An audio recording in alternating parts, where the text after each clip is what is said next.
자, 이번 시간에는 제조업 사업주가 꼭 알아야 할 산업안전보건법에 대해서 공부해 보도록 하겠습니다.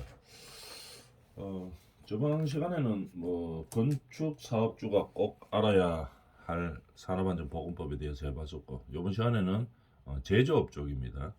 제조업도 보면 건설업과 마찬가지로 두 산업 분야가 가장 안전사고와 보건 관련 사고가 많이 발생하는 업종이죠.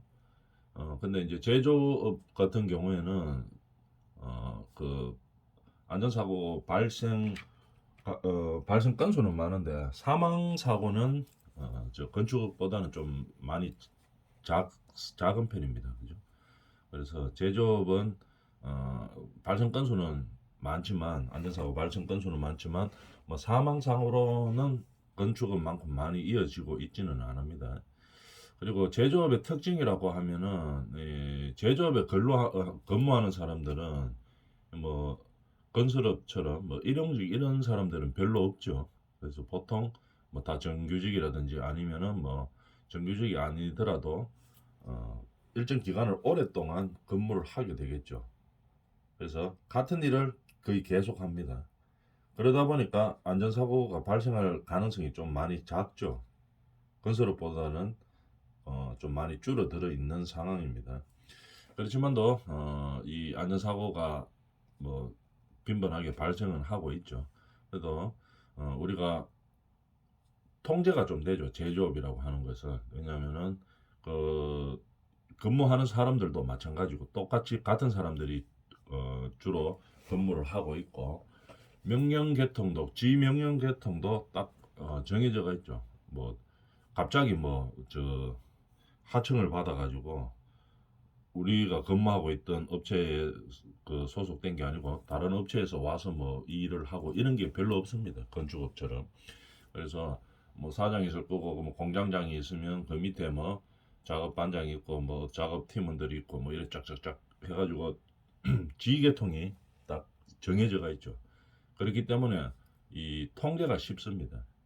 건축업에 비해서. 건축업은 하청 방식으로 되어 있기 때문에 한 현장에서 여러 업체들이 막 있기 때문에 이 통제가 잘 안 돼요. 근데 제조업이라 하는 거는 그렇지는 않아죠. 그런 사업적인 특성이 있습니다. 그래서 어느 정도 우리가 안전관리나 보건관리에 대해서 신경을 쓰고 한다면은 효과를 어, 빨리 이제 높게 볼 수가 있겠죠. 다른 업종에 비해서, 특히 건설업에 비해서 명령 하달 그 라인도 명확하고, 그 다음에 근로자들도 뭐 장기적으로 했던 일을 계속 하고 있고 이렇기 때문에 뭐 교육이라든지 안전 교육이라든지 보건 교육을 통해서 이 효과를 상당히 높일 수 있는 그런 환경에 있는 거죠. 자, 그러면은 제조업 사업주가 그러면 꼭 뭐 어떤 일들을 알아야 되는지, 산업안전보건법에서 꼭 알아야 되는 내용들이 뭔지를 하나씩 우리가 살펴보도록 하겠습니다. 제조업의 이제 업무상 특징들은 금방 이야기했는 대로 그런 형태의 것인데, 알아야 되는 사항들이 뭐가 있는지를 한번 봅시다. 산업안전보건관리의 정의, 일단 용어 정리에 대해서 한번 정확하게 알아봐야 된다는 얘기겠죠. 산업재해 발생 보고 이렇게 되어 있습니다. 산업재해로 뭡니까? 사망자 또는 3일 이상 휴업이 필요한 경우죠. 필요한 뭐 부상자라든지 질병자 발생하면은 어떻게 해야 됩니까?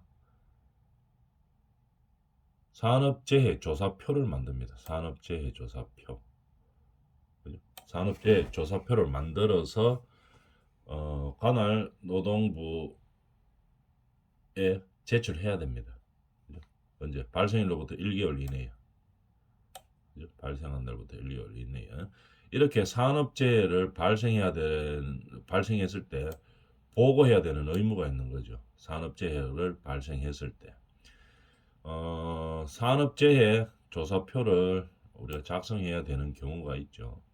산업재해 조사표는 어떤 경우에 우리가 작성하느냐 봅시다. 사망자가 발생했든지 근로 현장에서 사망자가 발생했든지 아니면은 3일 이상 휴업이 필요한 부상자나 질병자가 발생했든지 이런 경우에는 뭘 합니까?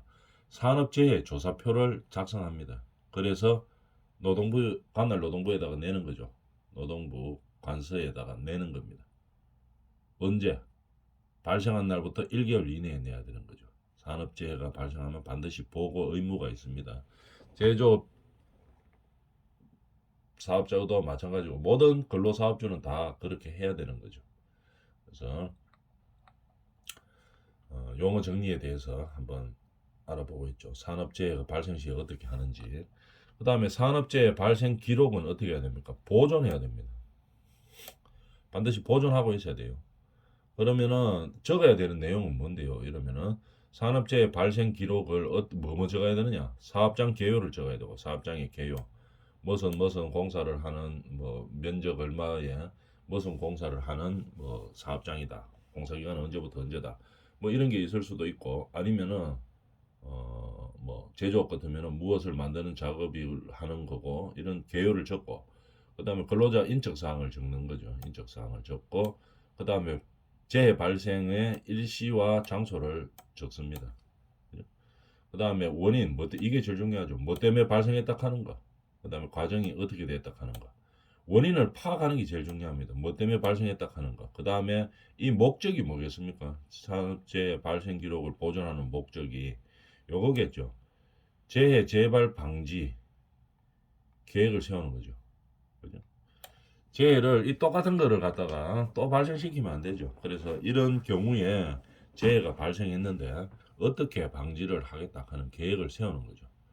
그렇게 발생 기록을 한 다음에 보존을 해야 됩니다. 그런데 산업재해조사표라든지 아니면 요양 신청 계획서 신청서 사본으로 어떻게 합니까? 대체 가능합니다.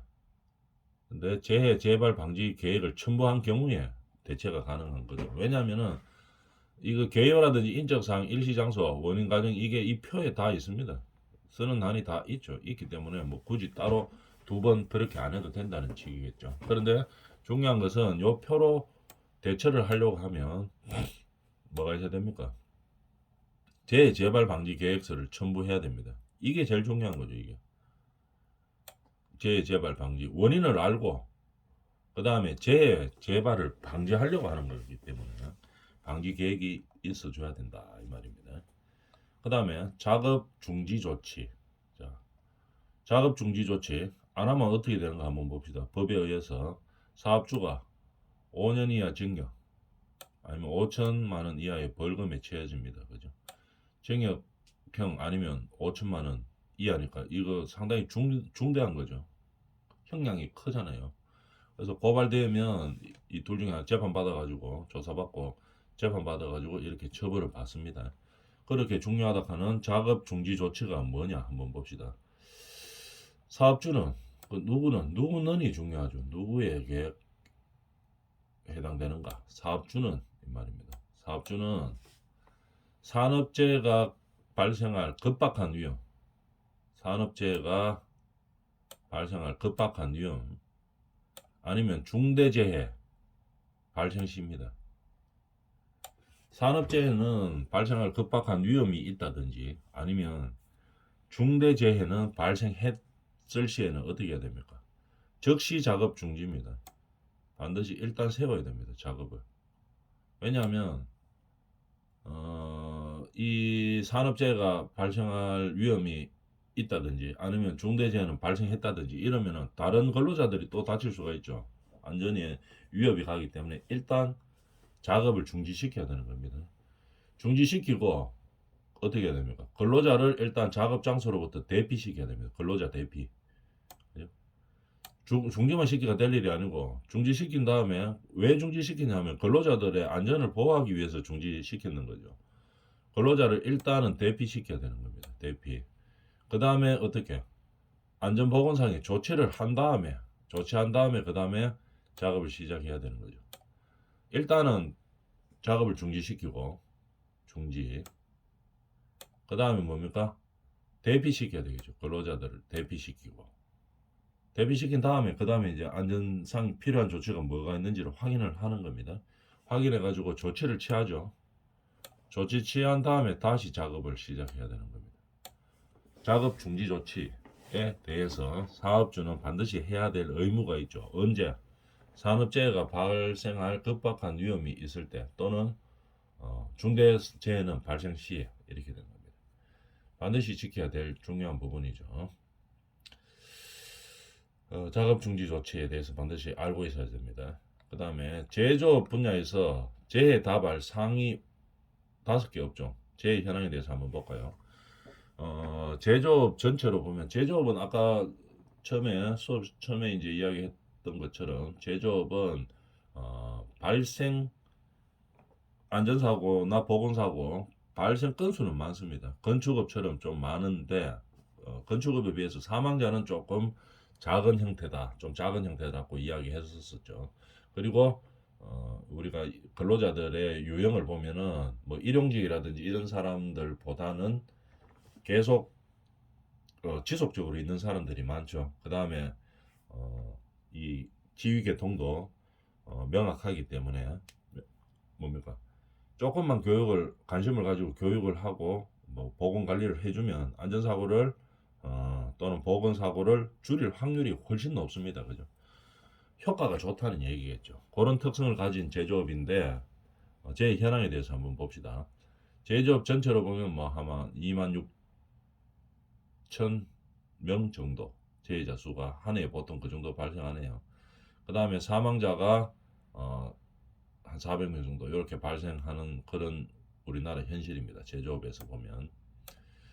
근데 전년 대비로 어떻게 됐는가 하면은 재해자 수는 한 1000명 정도 이렇게 줄었고 한 900명 가까이 이렇게 줄고 그 다음에 사망자 수도 많이 줄었습니다. 20명 정도 줄었고 이렇게 보면은 뭘 알 수 있습니까? 이 제조업은 관심을 가지고 많이 교육하고 안전에 대해서 강화시키면은 더 많이 줄 수 있다는 말이죠. 그죠? 조금만 관심을 가지고 이제 했겠죠. 1년 동안 조금만 관심을 가지고 교육도 시키고 뭐 의식도 뭐 이제 사업주들의 의식도 이제 바뀌고 이렇게 하면서 투자도 많이 하고 이제 이렇게 했겠죠.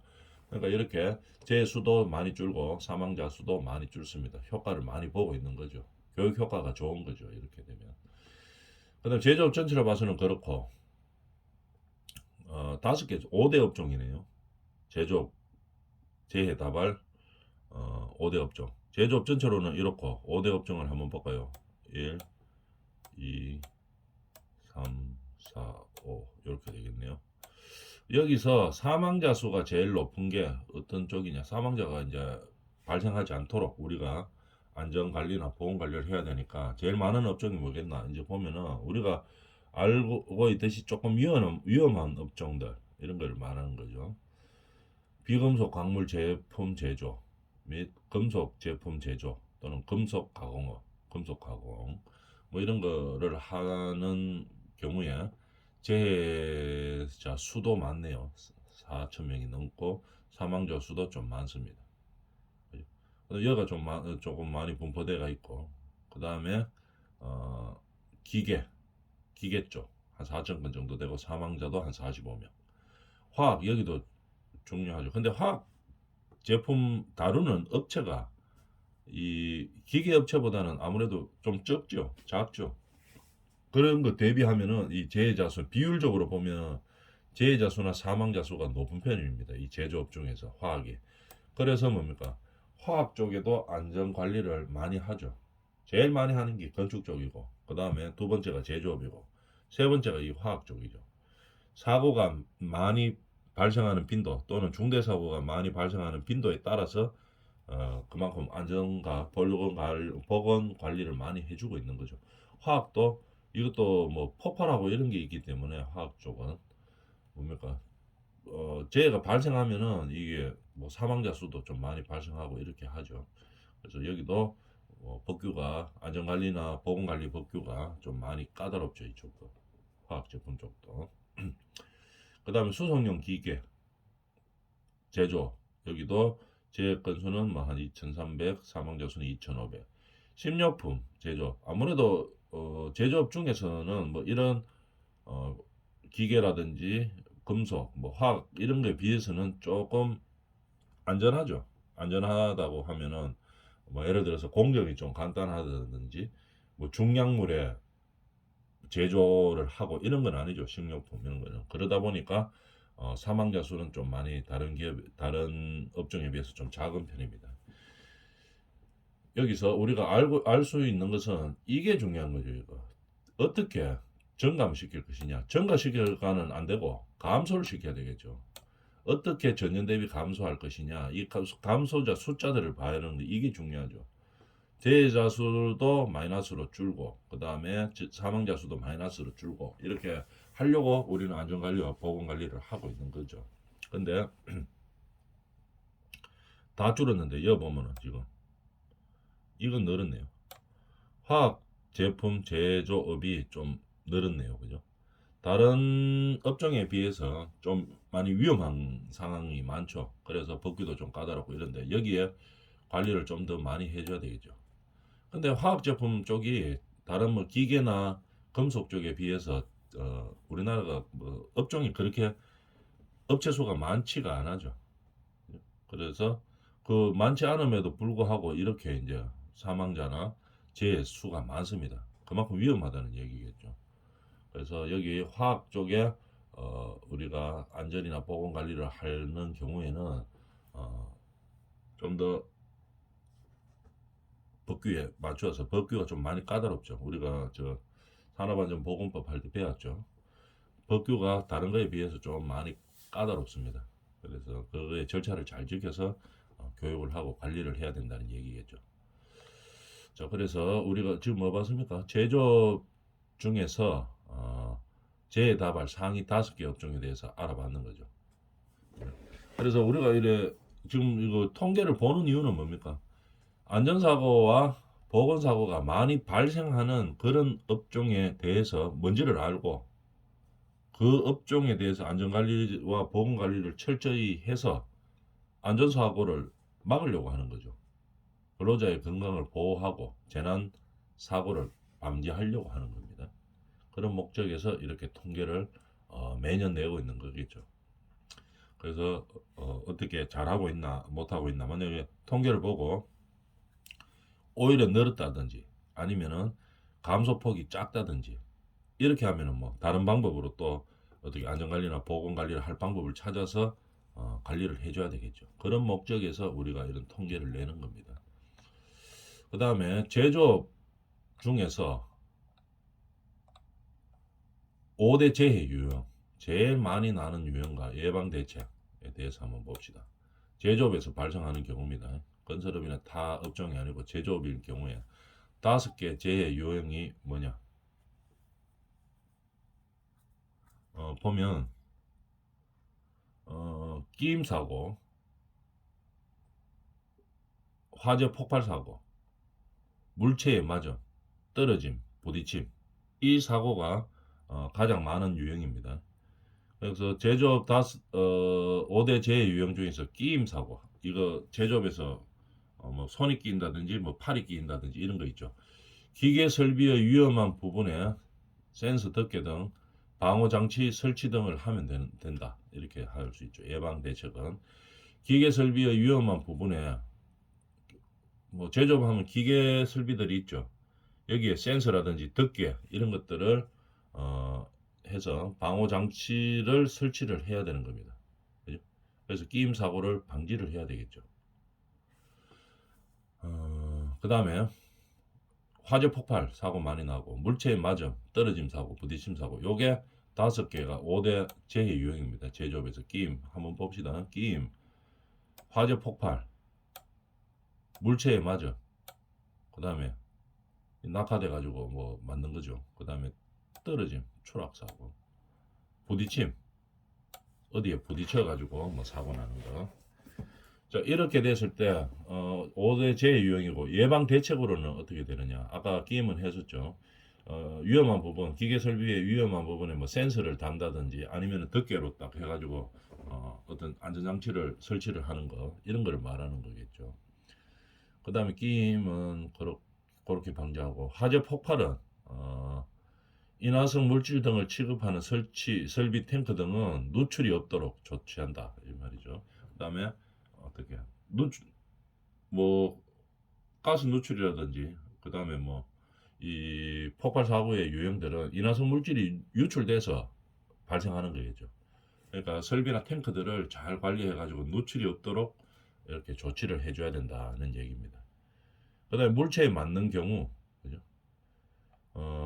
지게차로 중량물 운반 시에 전용 팔레트 등으로 포장 운반 실시해야 된다. 전용 팔레트를 쓴다든지 아니면 포장 운반을 실시하는 겁니다. 포장 운반을. 이게 건설업에서는 보면 물체의 맞음이 그 예를 들어서 뭐 위에서 뭐 망치가 떨어진다든지 3층에서 공사하다가 떨어뜨려 가지고 1층에 있는 사람이 맞아서 뭐 머리에 맞으면 사망하고 이렇게 하겠죠. 아니면 머리에 맞지 않더라도 뭐 큰 사고로 이어집니다. 물체에 맞는 경우. 그런데 이 제조업에서는 뭐 그런 경우는 잘 없죠. 3층에서 공사하다가 뭐 떨어뜨리고 밑에서 맞고 이런 경우는 별로 없습니다. 보통 뭡니까? 물체에 맞는 경우는 운반할 때죠. 운반할 때. 그죠? 뭐로 보통 운반합니까? 지게차로 운반하겠죠. 그럴 때 규격화되어 있는 전용 팔레트를 사용한다든지 아니면은 어, 포장을 해서 운반을 한다든지 그것도 규격에 딱 맞다든지 이러면은 이 물체에 맞아서 뭐 떨어질 일이 별로 없습니다. 물체가 운송 도중에 뭐 떨어진다든지 이런 경우를 좀 막을 수 있겠죠. 그래서 제조업 경우에는 같은 제품이 계속 나오기 때문에 팔레트 자체도 전용으로 쓰고 그 다음에 포장 운반도 전용으로 하고 이제 이렇게 하면은 아무래도 안전사고를 훨씬 더 줄일 수 있겠죠. 그래서 물체에 맞는 사고를 이렇게 저감시킬 수 있다는 얘기입니다. 물체에 맞는 거는 이렇게 예방 대책을 세우고 그 다음에 떨어짐 사고 이게 건축업에서는 떨어질 가능성이 엄청나게 많죠. 뭐 외부 비계에서 공사하다 떨어진다든지 뭐 HBM 걸어가다가 거기서 떨어진다든지 안전장치들이 많이 있습니다. 개발이 되어 있죠. 이 재해를 막을 수 있는 떨어진 재해를 막을 수 있는 거 안전고리를 걸고 한다든지 구조물에서 걸고 한다든지 이런 방법들이 많이 있죠. 근데 이 제조업에서는 그만큼 이제 뭐 근로자들이 떨어질 위험에 많이 있고 그렇지는 않았는데 주로 떨어짐 사고가 어디서 발생하는가 한번 볼까요? 대형 설비 자체가 엄청 크다든지 큰 데도 있죠. 제조업에서 제품 위에서의 작업 시 고소 작업대 등 전용 승강 설비를 사용 및 작업 발판을 설치해야 된다 이 말이겠죠. 대형 설비나 큰 거나 그런 또는 뭐 제품 위에서 작업할 때 어떻게 해야 됩니까? 사다리 펴놓고 올라가가 뭐 하다 미끄러지고 이렇게 떨어지고 이렇게 하는 경우가 많죠. 그렇기 때문에 뭐를 하라 이 말입니까? 고소 작업대를 써라 이 말이겠죠. 고소 작업대는 예전에 우리 안전 개요할 때 다 사진으로 다 봤었었죠. 현장에서 뭐 렌탈 장비라고 하는데 이래가 쭉 위로 올라오죠. 좌우로도 움직일 수 있고 그 다음에 안전 펜스가 딱 쳐져가 있죠. 안전합니다. 그죠? 고소 작업대는 고소 작업대 등 전용 승강 설비를 사용하여 작업 발판을 설치하고 작업을 하면 떨어짐을 방지할 수 있다는 얘기입니다. 그러다음에 부딪힘 사고. 이 제조업에서도 부딪힘 사고가 많이 일어납니다. 지게차 운행 시 운전자 시야를 확보하고 지게차 사고가 많이 일어나죠. 제조업에서는 건축업처럼 막 다양하게 발생하는 게 아니고 보통 지게차로 뭐 옮기거나 지게차가 움직일 때 부딪힌다든지 이런 사고들이 많이 일어나죠. 그 다음에 그 설비 자체가 크다든지 이럴 때는 그 위에 올라가 작업하다 떨어진다는 거 이런 재해 유형들이 많습니다. 그 중에서 부딪힘. 그럼 지게차가 운행 시에 어떻게 합니까? 운전자의 시야를 확보해주고 그 다음에 가속 금지. 보면 자기 지게차들을 이제 운전할 때 자기가 익숙하죠. 같은 장소에서 같은 일을 계속하기 때문에 그러다 보니까 막 빨리 하고 이런 경우들이 많이 있습니다. 그래서 제조업에서는 지게차 사고가 좀 많이 발생하기 때문에 지게차를 운전자의 시야를 뭐 가린다든지 이런 일이 있어서는 안 되죠. 뭐 보통 사람이 가르고 이런 경우는 없는데 제조업이기 때문에 그 해당 물품들이 막 이렇게 느지분하게 이렇게 있으면서 지게차의 운행에 방해되는 시야를 방해하는 경우들이 많이 있죠. 그런 것들을 방지해야 됩니다. 그다음에 과속 금지하고 이렇게 제조업 5대 재유형과 예방 대책에 대해서 알아봤습니다. 자, 나머지는 다음 시간에 합시다.